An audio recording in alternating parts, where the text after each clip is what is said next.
Assalamualaikum warahmatullahi wabarakatuh. Salam sejahtera untuk kita semua. Saya adalah Dr. Insinyur Siti Aisyah Nurjanah, STMT. Saya merupakan salah satu staf dosen di program studi S1 Teknik Sipil, jurusan Teknik Sipil dan Perencanaan Universitas Sriwijaya.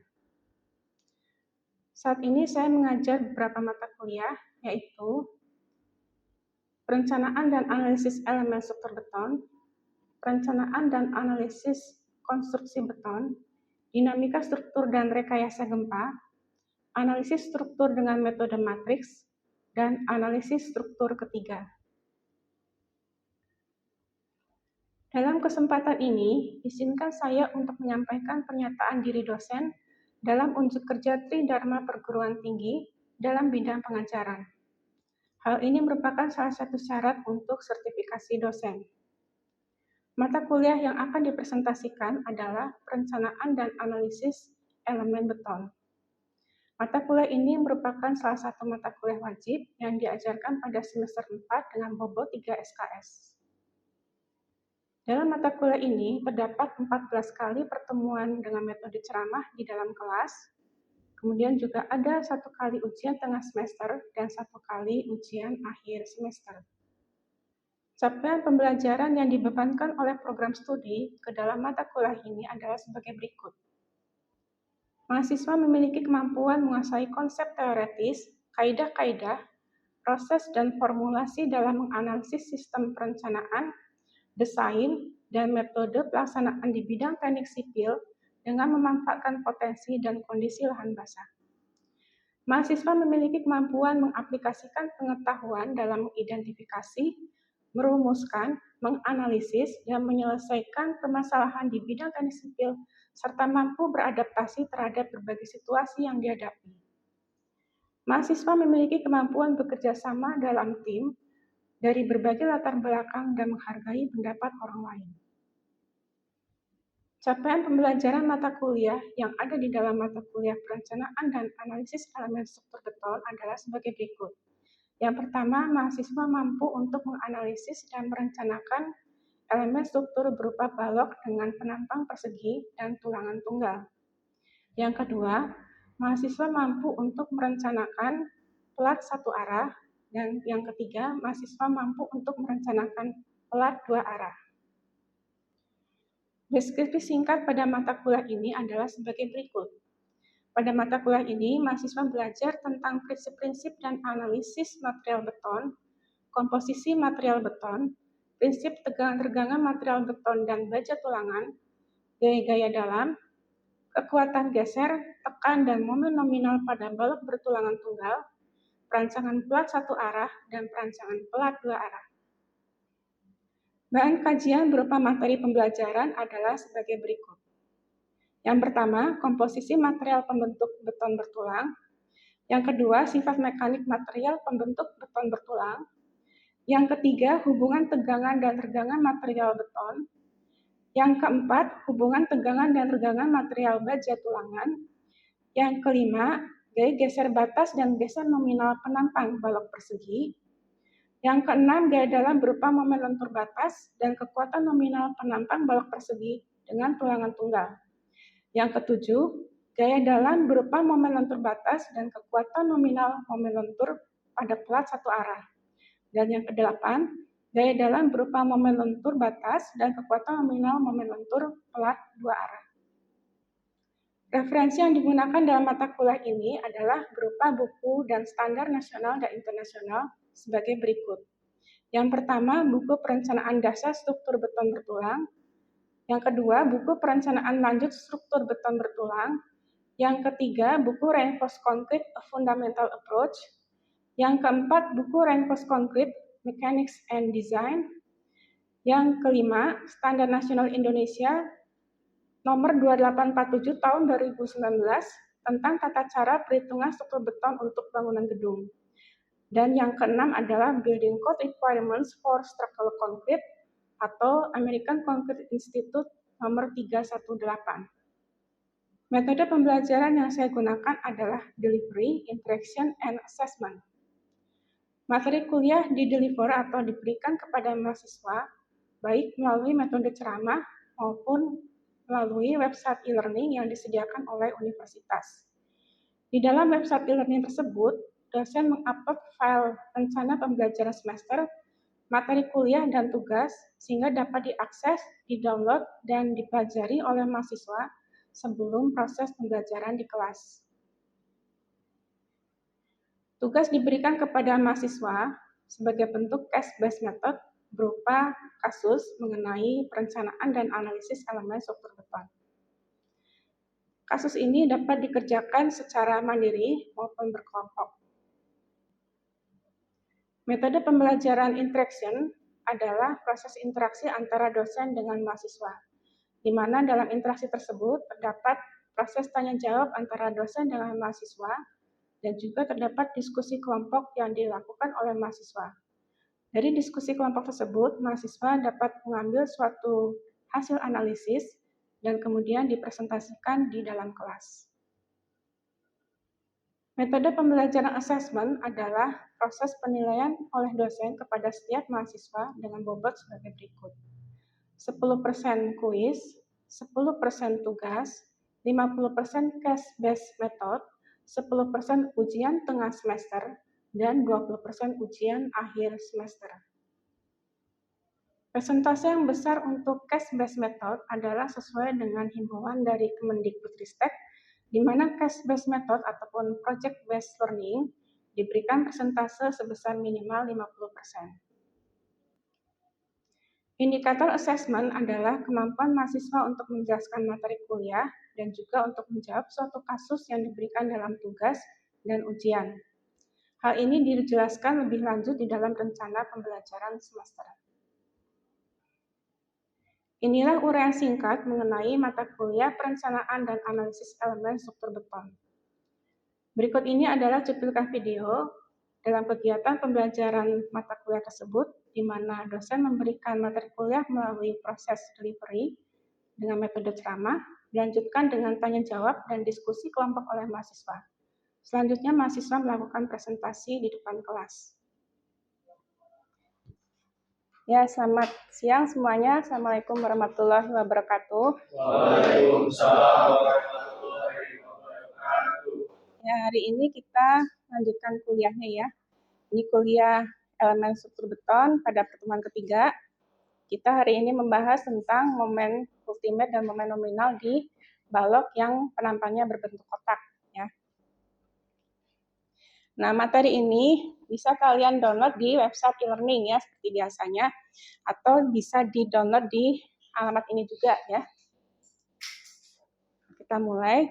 Nah, peraturan beton di Indonesia ya. Jadi awalnya peraturan beton di Indonesia yang paling pertama itu adalah peraturan beton Indonesia tahun 1971 ya. Nah, kemudian seiring perkembangan ilmu ada revisi ya. Makanya mulai muncul Standar Nasional Indonesia tahun 1989 ya. Kemudian revisi lagi jadi SKSNI 1991.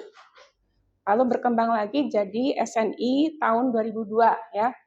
Nah, kemudian jadi yang tahun 2013. Nah, sesudah itu jadi yang tahun 2019. Nah, sebetulnya SNI 2847 2019 itu adalah terjemahan dari peraturan Amerika ya. American Concrete Institute 318 2014. Ya. Nah, sekarang inilah peraturan yang berlaku. Nah, untuk memahami tentang momen nominal atau momen lentur, pertama kita tinjau ulang teori balok elastik ya. Jadi di sini ada balok sederhana di atas tumpuan sendi dan roll ya. Kemudian di atasnya ada beban merata dan beban terpusat ya.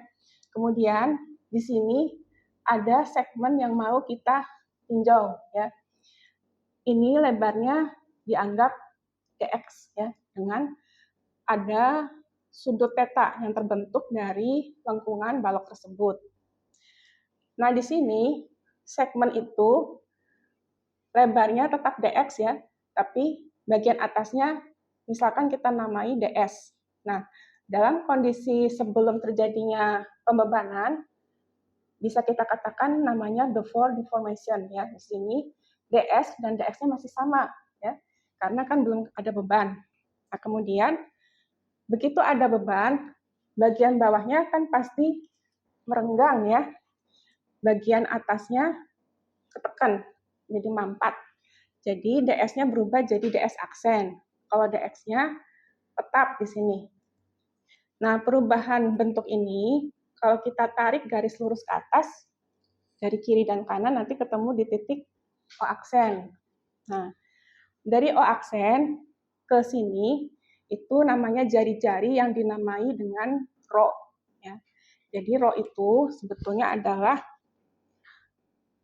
kelengkungan ya. Jadi 1 dibagi rho, bahasa Indonesia kelengkungan, bahasa Inggrisnya adalah kurvatur. Hubungannya dengan properti balok seperti ini ya. Jadi 1 dibagi rho atau 1 dibagi jari-jari ini adalah momen dibagi dengan modulus elastisitas dan momen inersia ya. Nah, ini adalah kondisi balok pada saat kena beban dari atas. Jadi bagian atasnya mengalami tekan, bagian bawahnya mengalami tarik ya. Jadi ini namanya blok tekan, ini blok tarik. Kalau kita pindahkan gambar ini ke kanan, sebetulnya sama saja ya. Jadi ada yang menggambarnya versi ini, ada juga yang menggambarnya versi ini. Tapi sebetulnya pengertiannya sama aja, bahwa atasnya mengalami tekan, bawahnya mengalami tarik. Nah, kalau dilihat dari 3 dimensi, jadinya seperti ini ya. Jadi bawahnya tarik, atasnya mengalami tekan. Kemudian blok tekan ini ada resultan gayanya ya. Yang namanya tekan bahasa Inggrisnya kan compression. Makanya di sini ada resultan gaya namanya C, singkatan dari compression ya. Kemudian yang ini resultan gaya tarik, makanya dinamai tension ya.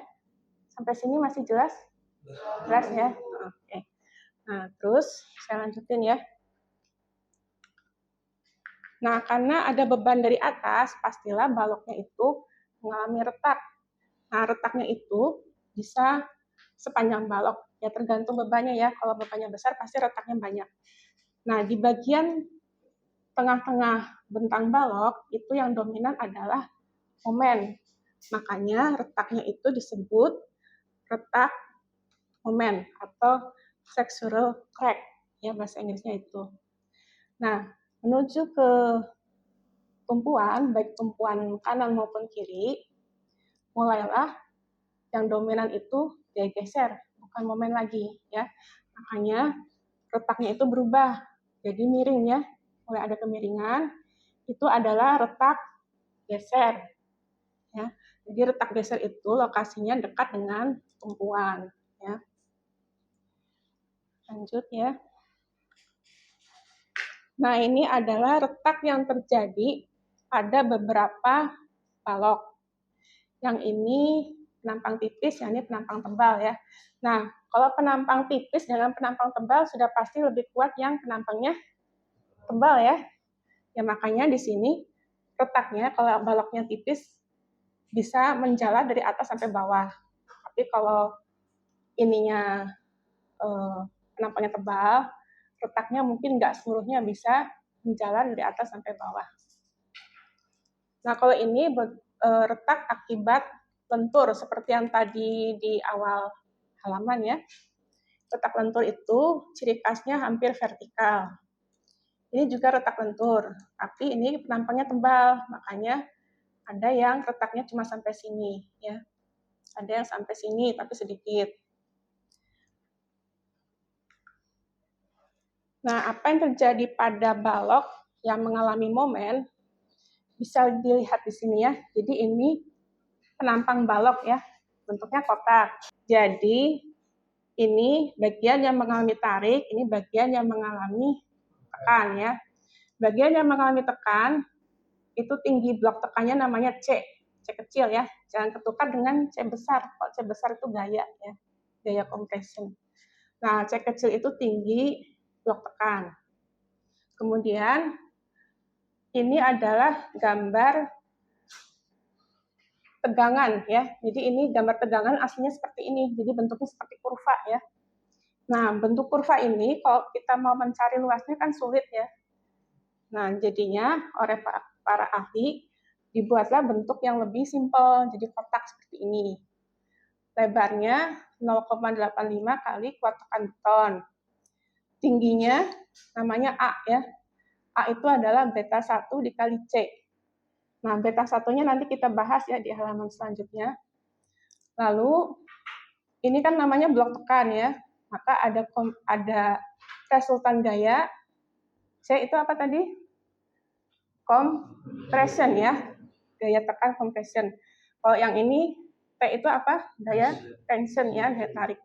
Nah, antara compression ke tension itu ada lengan momen, bisa dilihat dari gambar ya. Ini kan D nih, dari atas sampai ke tulangan namanya D ya. Sedangkan ini namanya A. Jadi antara C ke T itu adalah D dikurangi A per 2 ya. Bisa dilihat dari gambar ini ya. Sampai sini masih jelas? Atau ada pertanyaan? Jelas ya. Nanti di sesi akhir kalau ada yang mau bertanya boleh ya. Nah, ini sebetulnya sama aja dengan tadi, cuma ini tampilan 3 dimensinya ya. Ini yang tadi bentuknya masih seperti kurva, ini yang bentuknya kotak ya. Di sini ada compression dan di sini ada tension ya. Ini masih gambar yang sama, tapi saya tampilkan persamaannya ya. Nah, di sini ada gaya horizontal compression tekan, ada gaya horizontal tension tarik. Nah, kompresinya harus sama tension, ya enggak? Karena sigma gaya horizontal harus sama dengan 0 ya. Nah, jadi kompresinya harus sama dengan tension. Nah, kompresinya sendiri adalah 0,85 kali kuat tekan beton kali lebar penampang balok kali A ya. Ini persamaan yang tadi kan. Jadi kalau pindah ke kiri A-nya, terus C-nya pindah ke kanan, dan kita tahu bahwa compression sama dengan tension, kita bisa dapatkan persamaan ini, ya enggak? Ya. Kita bisa dapatkan cara menghitung A, tinggi blok tekan ya. Nah, momen nominal. Jadi kalau kita ingin tahu baloknya itu kuat atau enggak nahan beban, itu paling utamanya adalah kita harus tahu berapa momen nominalnya ya. Jadi inilah kuncinya. Jadi kalau kita tahu berapa momen nominal balok, kita bisa prediksi apakah baloknya kuat atau enggak untuk nahan beban ya. Nah, momen nominal adalah fungsi dari gaya kali lengan momen ya. Nah, gayanya tadi kan ada yang tension. Tension itu adalah AS kali F yield ya. Boleh juga kita gunakan compression. Kompresinya 0,85 FC prime D A. Jadi boleh pakai persamaan ini, boleh juga yang ini. Ya, sama aja hasilnya. Nah, lengan momen istilahnya JD ya. JD itu bisa dilihat dari gambar di halaman yang tadi sudah dipertayangkan ya. JD itu adalah D dikurangi A per 2 ya. Nah, kalau JD-nya adalah D dikurangi A per 2, jadi kita bisa ubah persamaan ini ya. JD-nya diganti menggunakan ini. Jadi keluar persamaan momen nominal balok adalah AS kali F yield kali D kurangi A per 2 ya. Ini adalah persamaan momen yang menggunakan gaya tension ya. Kalau kita mau menggunakan gaya compression, berarti 0,85 kali FC prime kali B kali A kali D minus A per 2 ya. Sama aja itu.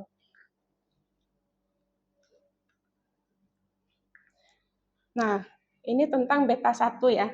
Tadi kan ada persamaan A itu adalah beta 1 kali C. Nah, beta 1-nya berapa? Beta 1 itu tergantung dengan nilai kuat tekan beton ya. Jadi, kalau kita akan merancang suatu balok, kita harus punya data kuat tekan betonnya. Dapatnya bisa dari hasil percobaan silinder yang diuji tekan di lab ya. Jadi kita punya nilai kuat tekan betonnya. Nah, tergantung kuat tekan beton itu berapa. Kalau kuat tekan betonnya antara 17 sampai 28, maka beta satunya 0,85 ya. Kalau FC prime-nya atau kuat tekan betonnya antara 28 sampai 55 megapascal, kita hitung dulu beta satunya dengan persamaan ini ya. Tapi kalau FC prime-nya atau kuat tekan betonnya lebih tinggi dari 55 megapascal, beta satunya 0,65 ya. Seperti itu. Nah, tentang beban ya. Beban yang harus ditahan oleh struktur itu kan macam-macam. Ada beban dead load atau mati ya, beban live load, kemudian ini ada beban hujan juga, beban angin dan beban gempa ya. Nah, pembebanan ini harus dikombinasikan untuk mendapatkan beban ultimate ya. Jadi ultimate itu bisa 1,4 kali dead load, bisa 1,2 kali dead load plus 1,6 live load tambah setengah live roof atau rain. Nah, mungkin ada yang mau bertanya? Ya, boleh. Apakah beban luar itu dapat mengurangi beban balok? Beban luar dapat mengurangi beban balok. Nah, kalau beban luar itu ya tergantung kasusnya ya. Jadi kita nggak bisa mengurangi bebannya. Yang bisa kita lakukan adalah mendesain supaya baloknya kuat ya. Jadi misalkan beban luarnya itu adalah beban hidup dan beban mati ya. Nah, beban hidupnya itu kan macam-macam nih. Kalau beban hidup di gedung kantor itu biasanya 250 kg per meter kuadrat ya. Tapi kalau misalkan gedung itu digunakan untuk aula ya, itu bebannya bisa 500 kg per meter kuadrat beban hidupnya ya. Jadi itu tergantung dengan beban yang ada di gedung tersebut ya. Oke. Ya, ada lagi yang mau bertanya? Ya, boleh. Gimana? Untuk mendesain balok, jenis tulangan apa yang digunakan, tulangan polos atau tulangan ulir? Nah, itu juga tergantung bebannya ya. Jadi kalau tulangan ulir itu kuat lelehnya adalah 400 megapascal ya. Kalau tulangan polos kuat lelehnya 240 megapascal. Jadi lebih kuat yang mana? Ulir ya. Nah, jadi kalau bebannya besar, orang akan cenderung memilih tulangan ulir dari awal saat mendesain ya daripada tulangan polos ya. Kalau jumlahnya itu ya tergantung dengan bebannya ya. Jadi ada perhitungannya lebih lanjutnya supaya kita bisa menentukan kalau mau tulangan ulir diameternya berapa, jumlahnya berapa ya. Supaya baloknya bisa didesain sebagai balok yang kuat. Nah, mungkin ada lagi yang bertanya? Ya, Pak. Kalau di suatu gedung yang sudah jadi terus baloknya itu tidak dapat menahan beban, apa yang harus kita lakukan? Baloknya. Nah, kalau gedungnya udah jadi ya, berarti kan baloknya itu jangan dibongkar ya, udah jadi kan. Yang bisa adalah diperkuat ya. Jadi yang paling gampang itu dikasih jacketing istilahnya ya. Jadi jaketnya itu sebetulnya adalah lembaran serat baja. Ada lagi yang bertanya? Nggak ada, udah jelas ya. Oke. Nah, supaya lebih paham tentang pelajaran hari ini, rencananya saya akan memberikan soal ya. Nanti kalian bisa diskusi untuk menjawab soal tersebut ya. Coba sekarang kalian kursinya diatur ya untuk diskusi kelompok. Ya, ini soalnya ya dikerjakan ya. Ini soalnya dikerjakan. Ini ya soalnya. Terima kasih. Ya.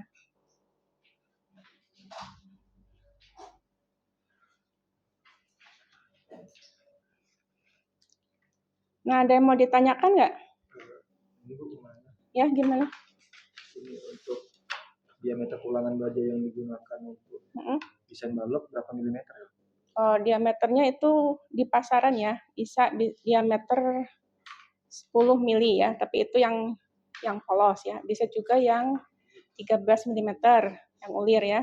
Terus 16, terus 19 mm, 22 mm, 25 mm itu bisa digunakan ya. Jadi kalian coba-coba aja diameter yang cocok untuk desain ini ya. Ya. Nah, gimana? Ada yang belum jelas? Buat nyari ukuran lebar sama tinggi penampang balok gimana? Oh, kalau untuk daerah yang harus menahan beban gempa ya, lebar balok tuh minimal 250 mm ya. Terus tinggi penampang baloknya minimal 300 mm. Jadi start awal untuk mendesain coba pakai diameter itu. Kalau misalkan kurang diperbesar lagi ya sampai ketemu. Oke.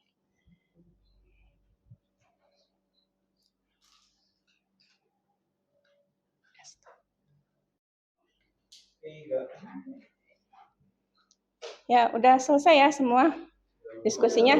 Oke. Ada yang mau presentasi ke depan? Kalian? Oke. Nih, tulis jawabannya di sini. Ini hasil hitungannya ya.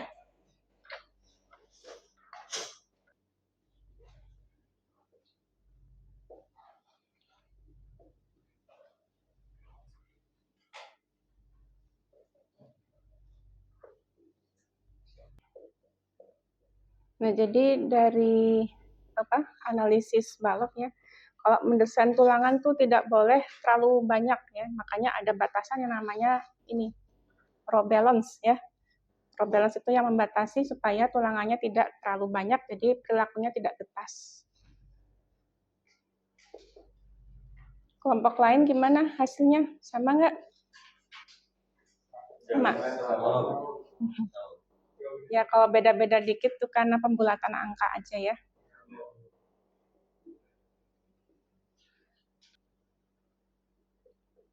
Ya, makasih Valen ya. Ya, silakan duduk. Nah, jadi dari hasil hitungan kelompoknya Valen yang sama dengan kelompok lainnya, kita bisa simpulkan ya, baloknya itu kuat untuk menahan beban ultimate ya. Jadi itu kesimpulannya. Nah, jadi kalau kelompok lain bisa dapat angka beda-beda dikit yaitu karena pembulatan aja ya. Hasilnya yang penting adalah mendekati angka seperti ini ya. Nah, mungkin ada lagi yang mau bertanya? Nggak ada. Oke, kalau sudah cukup jelas, saya akhiri dulu kuliahnya hari ini ya. Terima kasih sudah datang untuk kuliah. Assalamualaikum warahmatullahi wabarakatuh. Waalaikumsalam warahmatullahi wabarakatuh. Ya, sama-sama. Demikian deskripsi singkat dan cuplikan video mengenai pembelajaran mata kuliah perencanaan dan analisis elemen struktur beton. Semoga dapat memberikan gambaran mengenai proses pembelajaran di program studi S1 Teknik Sipil Universitas Sriwijaya. Saya mengucapkan terima kasih sebesar-besarnya kepada semua pihak yang telah membantu kegiatan ini. Atas segala kekurangan, saya memohon maaf. Wabillahi taufiq wal hidayah. Wassalamualaikum warahmatullahi wabarakatuh.